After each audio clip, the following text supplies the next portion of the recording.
តោះអញ្ចឹងយើងថ្ងៃហ្នឹងយើងប្រើអំពី plugin Latex Maker Latex Maker គឺយើងប្រើដើម្បីគូសទ្វារគូសប្អូនមានភាពងាយស្រួលយើងគ្រាន់តែបង្កើតផ្ទៃបង្កើតឡាញយើងបានប្រភេទទ្វារប្អូនដែលជាតម្រូវការរបស់យើងណាអញ្ចឹងអាហ្នឹងខ្ញុំតម្លាក់ចូលក្នុងគ្រប់ហើយLatex Maker បាទអ្នកនរអាចយកទៅតម្លើងទៅហើយទីសាស្ត្រក្នុងការតម្លើងគឺដដែលទេយើងចូល extension ចូលនេះ extension manage មកហើយយកពី install ហើយហ្នឹងទៅយក file ហ្នឹងទៅបានហើយអញ្ចឹងណា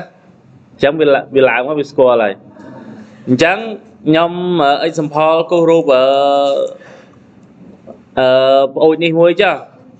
កញ្ចក់ fix ណាវាមានកោងខ្លះអីខ្លះអញ្ចឹងទៅខ្ញុំយកអា simple រៀងមើលទៅរៀងពិបាកបន្តិចអញ្ចឹងជំហានទី1អ្នកគ្នាធ្វើអីគេជំហានទី1គឺខ្ញុំ copy អាឡាញមួយសិនដោយសារពីកោងណាខ្ញុំគូថ្មីក៏បានដែរតែខ្ញុំខ្ជិលគូឥឡូវខ្ញុំ copy អាហ្នឹងមួយ copy អាកោងហ្នឹងយកមកចេញសិនអញ្ចឹង control អក្សរ C ហើយខ្ញុំចេញពីអាគ្រប់ហ្នឹងវិញមកបាទអញ្ចឹងវានៅក្រៅគ្រប់ក្រៅពីអាគ្រប់នេះឃើញទេអូខេអញ្ចឹងយើង copy បានប៉ុណ្ណឹងហើយយើងក៏ខ្វល់វាយើង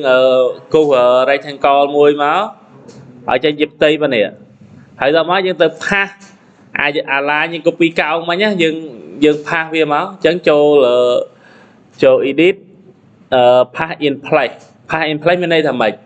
មានន័យថា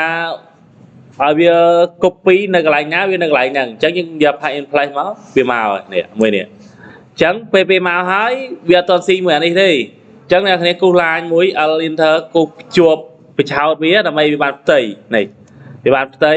អញ្ចឹងលុបអាកណ្ដាលចោលទៅបើចិត្តខ្ញុំលុបទេដោយសារខ្ញុំតម្រូវយកតែមកអញ្ចឹងខ្ញុំគូសឡាញមួយមកចេះព្រោះថាខ្ញុំឧទាហរណ៍ហើយខ្ញុំគូសឡើងធ្វើជា frame ដៃដើម្បីទប់កញ្ចក់អញ្ចឹងខ្ញុំយកកណ្ដាលមួយទៀតចុះអញ្ចឹងនេះខ្ញុំយកកណ្ដាលអត់មើលអានេះប៉ុណ្ណេះអញ្ចឹងខ្ញុំយកកណ្ដាលមួយទៀតមកត្រឹមនេះស្មើអញ្ចឹងយើងណែឃើញកញ្ចក់កោងអញ្ចឹងអត់វារត់អញ្ចឹងអានេះ frame ដៃត្រូវហើយវារត់អញ្ចឹងត្រូវអត់ពេលខ្លះវាអាចខុសពីហ្នឹងតិចតួចអីទៅអាស្រ័យលើយើងហើយពេលខ្លះវារត់ចេះទៀតវារត់មកតង់ទៀតណាយើងគូសមកយកមកតង់ទៀតក៏បានតែឥឡូវខ្ញុំយកប៉ុណ្ណឹងចុះខ្ញុំខ្ជិលវែងឆ្ងាយតោះមកខ្ញុំអានេះខ្ញុំធ្វើម៉េចទៀតយកកញ្ចក់ទាំងមូលប៉ុណ្ណឹងមកឬក៏ម៉េចឬក៏ចែកទៀតឥឡូវខ្ញុំគិតថាខ្ញុំចែកចំណុចកណ្ដាលមួយទៀតចាស់កុំឲ្យវាធំពេកពេលខ្លះយកប៉ុណ្ណេះសំនៅបើថានៅទេ select ទៀត copy តណារកចំណុចកណ្ដាលមកអានេះគឺចឹងបើអាលើ copy ហើយអាក្រោមក៏ copy អាស្រ័យលើយើងដេកទេខ្ញុំឧទាហរណ៍វាអង្កន់ប៉ុណ្ណឹងយើងអង្កន់ប៉ុណ្ណឹងហើយដល់យើង select បានប៉ុណ្ណឹងហើយយើងអង្កន់ឡាញហ្នឹងអាហ្នឹងគឺជា frame ដៃយល់ទេហើយអាចន្លោះនេះគឺជាកញ្ចក់អញ្ចឹងខ្ញុំ select លើវាអញ្ចឹងមកខ្ញុំ select លើតែប៉ុណ្ណឹងនេះម៉ៅស្ដាមខ្ញុំយកពាក្យរកពាក្យ Latin Maker យើងរកពាក្យ Latin Maker ម៉ៅស្ដាមរកពាក្យ Latin Maker មកបើអត់មានអាហ្នឹងទេយើងមានកន្លែងទៅរកមួយទៀតអញ្ចឹងណា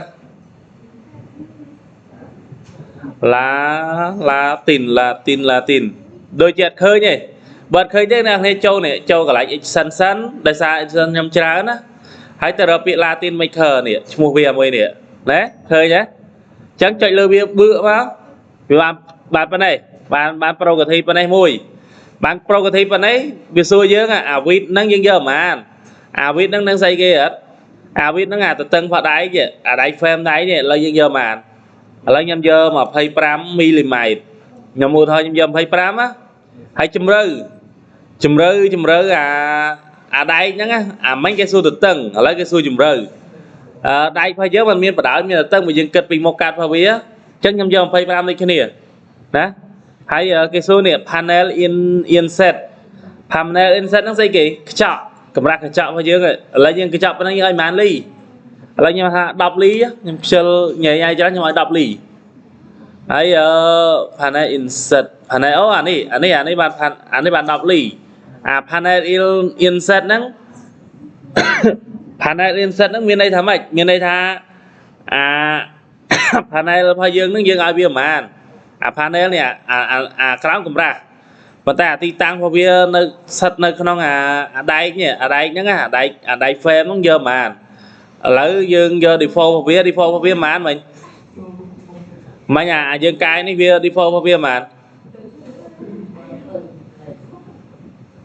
ដូចជាឥឡូវខ្ញុំយកចោលខ្ញុំpanel insert ឥឡូវ25ចែកជា2 10ទៅយក10ហើយតមកនេះLatin material តែយើងឲ្យអា Latin ហ្នឹងជាអីគេ Latin ហ្នឹងមានអីគេនេះអាដែក frame ហ្នឹងណាយើងឲ្យវាមកយើងយកពណ៌វា black ជាធម្មតាខ្ញុំស្រឡាញ់ black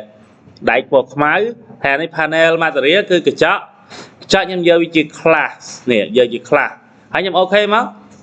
នេះចប់អូខេមកបានណាបានទ្វារកញ្ចក់ផុសមួយប្អូនកញ្ចក់មួយដែលមាន frame មានអីដែលយើងចង់បានណាអញ្ចឹងplugin មួយហ្នឹងវាពិតជាងាយស្រួលណានៅពេលដែលយើងចង់គូសអីមួយយើងគូសតែផ្ទៃហើយយើងគូសតែអា line មួយបញ្ឆោតដើម្បីធ្វើ frame ចប់រឿងតែប៉ុណ្ណាឥឡូវខ្ញុំបានប្អូនកញ្ចក់មួយឯងចាំបានទ្វារកញ្ចក់គូសដូចគ្នាយើងធ្វើឆ្នៃមកអញ្ចឹងណាអញ្ចឹងតើតើទៅនឹងLatin Maker ហ្នឹងខ្ញុំដូចជាមានអីទេមានតែប៉ុណ្្នឹងទេអញ្ចឹងអ្នកគ្នាអាចតម្លើងហើយទៅតម្លើងអាកញ្ចក់ហាងកាហ្វេហ្នឹងបានហើយយល់ទេអាកញ្ចក់ហាងកាហ្វេហ្នឹងគឺសម្បូរទៅដោយកញ្ចក់ទៅហ៎ប្អូនកញ្ចក់ទ្វារកញ្ចក់អញ្ចឹងយកអា plugin ហ្នឹងមួយទៅជួយការងារដល់គ្នាបានច្រើនចប់